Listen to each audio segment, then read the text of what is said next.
Bonjour à tous! Devant moi, j'ai une PocoPad M1 et je vais vous montrer comment libérer de l'espace sans supprimer les applications.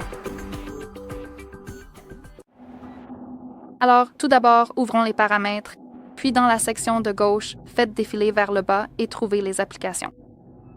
Ici, dans la section de droite, vous avez maintenant la liste des applications actuellement installées sur votre appareil et ce que je vous recommande vivement de faire, c'est de supprimer le cache. Les caches sont des fichiers inutiles qui sont enregistrés par votre appareil, mais ils ne sont pas nécessaires au bon fonctionnement de l'application. Donc, les supprimer va libérer de la mémoire. Tout ce que vous avez à faire, c'est d'ouvrir l'application concernée, puis d'aller dans Stockage, et ici, vous trouverez la section Cache. Appuyez donc sur « Effacer les données », puis sur « Effacer le cache ». Je ne recommande pas d'appuyer sur « Effacer toutes les données », sauf si vous souhaitez remettre l'application à 0. Il suffit donc d'appuyer sur « Effacer le cache », puis sur « OK » et votre appareil le supprimera immédiatement. Je vous recommande vivement de passer en revue toutes ces applications et de supprimer le cache. Une autre chose que je vous recommande fortement de faire est de localiser l'application de nettoyage. Vous avez sûrement cette application car elle est fournie par le développeur, alors trouvez-la simplement et ouvrez-la. Et ici, ce que vous pouvez faire, c'est d'abord effectuer un nettoyage rapide, un nettoyage léger, disons. Ce sera en haut, il suffit d'appuyer sur « Nettoyer ». Votre appareil supprimera différents caches, différents fichiers, etc., des résidus et tout ce genre de choses. De plus, je vous recommande vivement d'aller dans le nettoyage en profondeur et d'appuyer simplement sur « Effacer ». Et ici, votre appareil vous montrera ce que vous pouvez supprimer. Par exemple, des vidéos supprimées tant qu'ils sont actuellement dans la corbeille des applications désinstallées, mais nous essayons d'éviter cette option, effacer les données des applications et supprimer des photos. Une autre chose que je vous recommande vivement de faire est de vérifier vos téléchargements parce que honnêtement, on télécharge souvent beaucoup de choses puis on les oublie. Donc, ce que vous devez faire, c'est simplement localiser le gestionnaire de fichiers.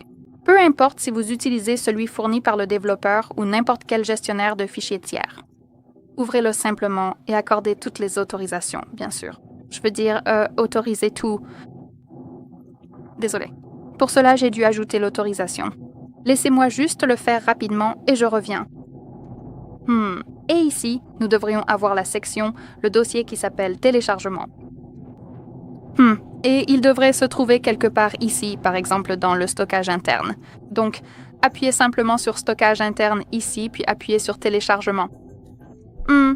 Et ici, il suffit de chercher, essayer de trouver et de vérifier les fichiers qui ont été enregistrés ici parce que parfois, vous pourrez supprimer certains fichiers volumineux de gros documents, etc.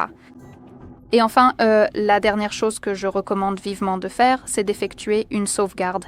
Et je ne vais pas vous montrer tout ce processus car nous avons une vidéo séparée qui explique comment le faire et elle est vraiment détaillée. Donc, je vais juste expliquer le principe général.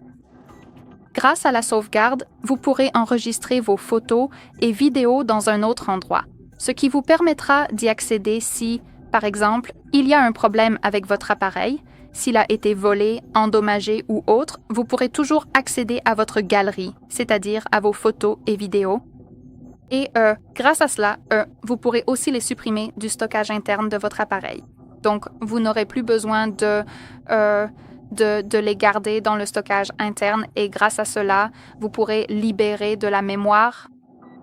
Très bien, ce sera tout. Merci beaucoup d'avoir regardé. Merci d'appuyer sur le bouton d'abonnement et de laisser un pouce en l'air.